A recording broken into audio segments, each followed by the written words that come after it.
Ya, di sini saya akan menjelaskan bagaimana prosedur untuk melakukan servis mayor di unit Scania P380.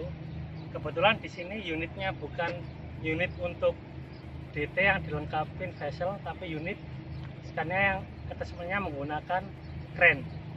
Jadi di sini kita Scania untuk kren truk ya.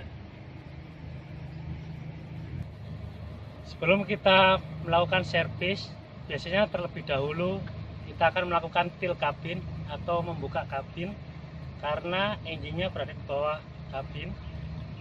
Sebelum kita buka kabin, kita prepare.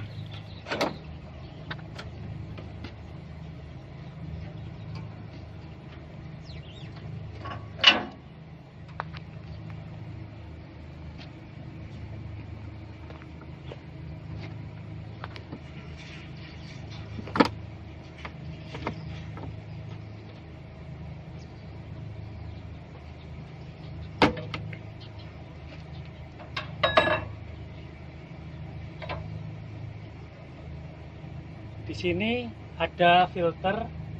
Ini filter untuk AC ya teman-teman. Jadi kita biasanya juga bersihkan filter ini. Ini untuk filter blower AC yang akan mengalirkan udara di dalam kabin. Yang ini subtank. Ini subtank untuk air radiator. Nah, di sini ini ada levelnya ini. Kelihatan tidak? Ini level maksimal, ini minimalnya.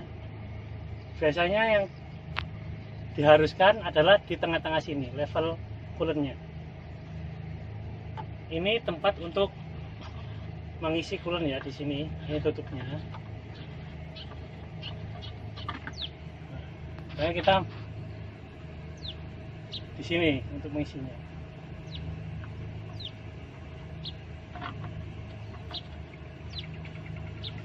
Untuk menambahkan coolant di Scania, jangan pernah menggunakan air. Kenapa jangan menggunakan air? Karena unit Scania tidak merekomendasikan untuk menambahkan air. Nah, di depan ini adalah reservoir tank untuk oli clutch.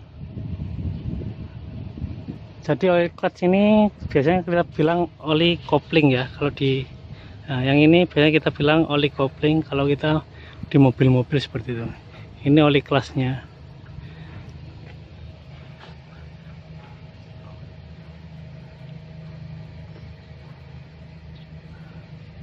Ini levelnya.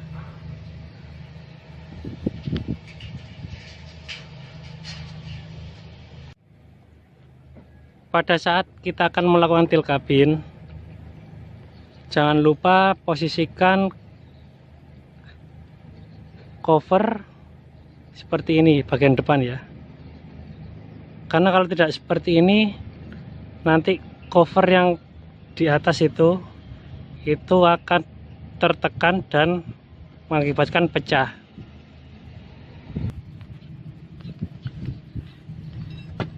Ini tempat kita untuk melakukan dongkrakan agar kabin bisa naik ya atau bisa tilt.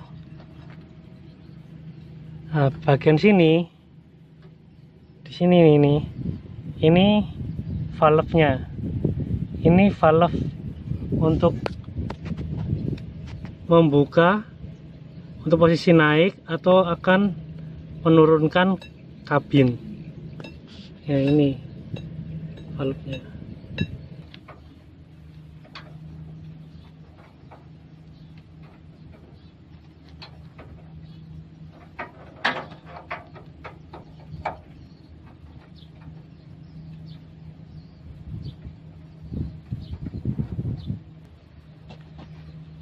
Setelah proses tilt kabin selesai, kita akan melakukan yang namanya penggantian filter oli engine dan Ya, kita akan menuju area depan sini ya.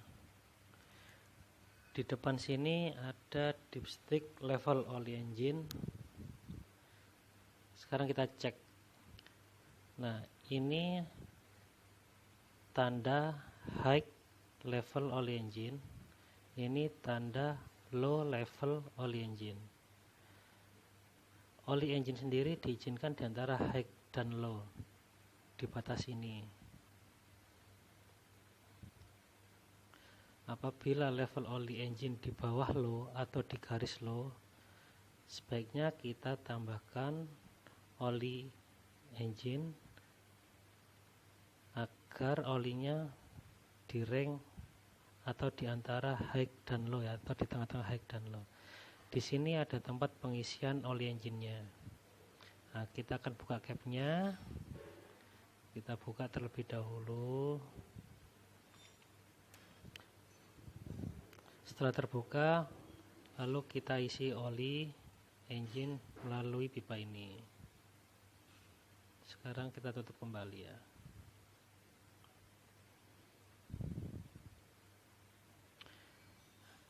Nah, di sini ini ada reservoir untuk oli steering ya. Di reservoir ini ada strainernya juga. Pada saat servis 1000, kita akan mengecek strainer di dalam subtanknya.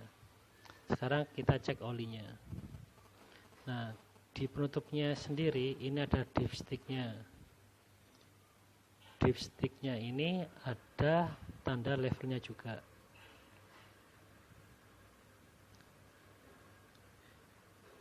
Nah, garis yang ini menandakan level high, dan tanda garis bawah ini menandakan level low. Oli yang diizinkan di batas antara high dan low. Kalau kurang, kita bisa menambahkan oli power steeringnya. Sekarang kita di sisi kiri bagian engine. Di sini bagian depan ada V-bell. V-bell sendiri ini kekencangannya diatur oleh tension pulley, sehingga yang mengatur tegangannya adalah si tension pulley. Kita hanya mengecek visualnya, apakah kondisinya masih baik atau ada crack-crack di area groove-groove-nya si fan bell. Di belakang sini ini adalah letak daripada si fuel filter. Fuel filternya ini menggunakan elemen. Cara untuk menggantinya seperti apa? Ini dari atas ini kita buka menggunakan kunci soket 36. Ini kita buka. Setelah kita buka, di dalamnya nanti ada elemennya, dan di cover ini sendiri ada o-ringnya. Setelah kita buka, elemen yang lama kita lepas, kita ganti dengan elemen baru, beserta dengan o-ringnya kita ganti baru. Terus di atas cover ini sudah ada keterangan kekencangan si cover ini berapa. Di sini tertera kekencangannya 25 Newton meter, atau kalau kita bikin kilogram ini sekitar 2,5 kilogram kalau kita menggunakan tokuren nantinya ya. Setelah kita ganti fuel filter elemennya, kita melakukan proses bleeding. Proses bleedingnya seperti apa? Di sini ini ada plug bleeding. Nah, plug ini kita lepas penutupnya, kita kendorin plugnya dengan kunci 17. Setelah kita kendorin daerah bawah sini, nah di sini ini ada feed pumpnya. Nah, kita pompa terus sebanyak 50 kali. Setelah kita pompa, kalau sudah tidak ada udara yang keluar melalui plug bleeding atau yang keluar hanya fuel saja, kita bisa mengakhiri yang namanya proses bleeding fuel tersebut. Setelah sudah selesai bleeding, kita kencangkan kembali plug bleedingnya, kita tutup seperti ini. Proses bleeding setelah selesai.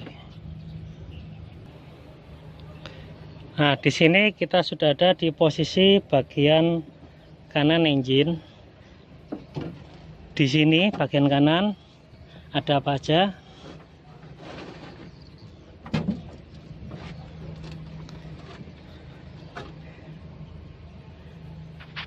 Di bagian kanan sini ini ada filter oil engine yang ini,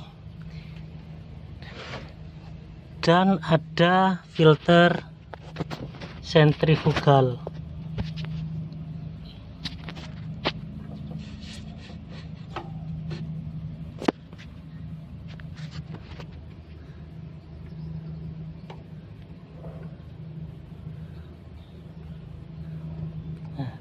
Ini namanya filter sentrifugal oil engine.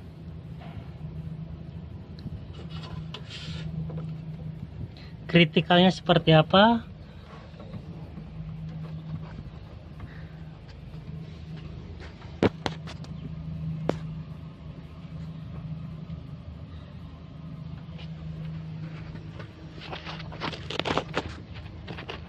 Kritikalnya seperti apa pada saat kita melakukan penggantian filter oli engine? Kritikalnya itu sebelum kita memasang, sebaiknya filter oli engine kita isi oli terlebih dahulu.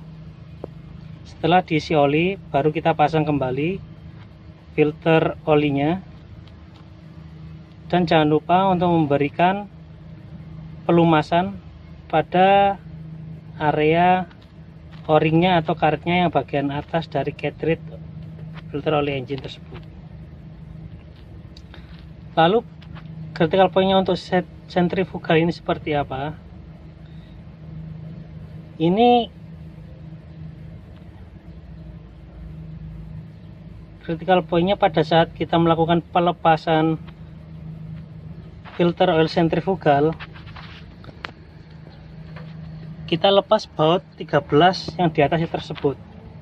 Kita lepas terlebih dahulu covernya. Setelah kita lepas covernya, baru akan terlihat sentrifugal oil filternya seperti apa. Nah, filter oil sentrifugal tersebut itu tidak boleh diragum pada saat melakukan proses disassembly. Kenapa tidak boleh diragum? Apabila kita ragum, nanti dikhawatirkan housingnya akan berubah bentuk sehingga putarannya tidak balance lagi. Apabila tidak balance putarannya, maka fungsinya tidak akan maksimal dan membuat si filter sentrifugal tersebut putarannya tidak akan balance kembali ya. Akibatnya nanti bisa terjadi kerusakan. Nah, di sini ada elemen air cleaner. Elemen air cleaner sendiri kita akan selalu membersihkan tiap kali melakukan periodic service. Air cleaner tersebut kita akan ganti isi inner dan outernya pada saat sudah melakukan 6 kali pembersihan. Kita akan melakukan penggantian inner race dan outer race-nya.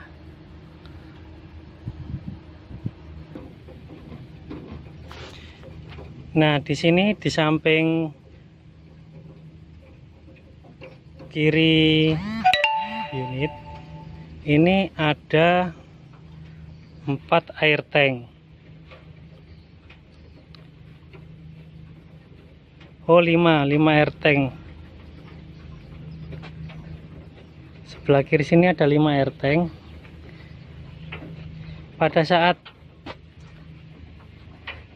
kita melakukan servis,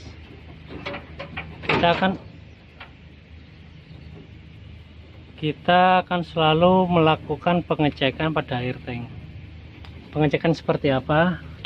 Kita selalu rilis ini, rilis valve airnya sini, di sini kita rilis agar air yang di dalam air tank sini bisa keluar ya.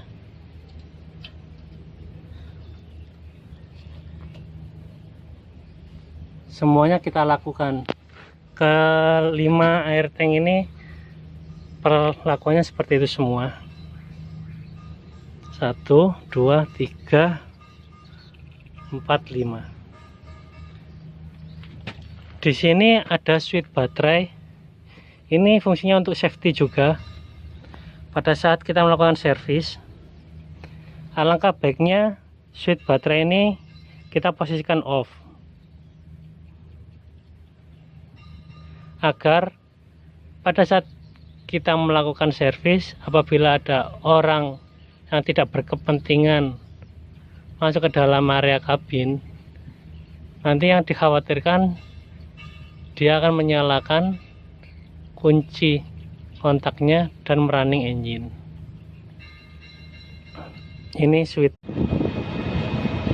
Biasanya setelah kita selesai melakukan servis, kita akan mengambil data di monitor panel sini. Di sini ada data kilometernya ya. Ini tertera 21.475. Dimana kita bisa melihat usia engine-nya atau horsemeter engine tersebut. Di sini, nah, di steering wheel ini ada switch-nya. Switch bawah, atas, kiri, dan kanan. Nah, sini kita pilih simbol kunci dan obeng ya. Kita pencet tanda bawah. Nah, di sini ada menu startup check, warning, trip meter, personal setting, vehicle data. Kalau kita mau melihat HM-nya atau horse meter, kita pencet arah atau tombol yang sebelah kanan ke vehicle data. Kita pilih running hours. Nah, di sini engine running hours-nya atau usia engine-nya itu sudah 3.321.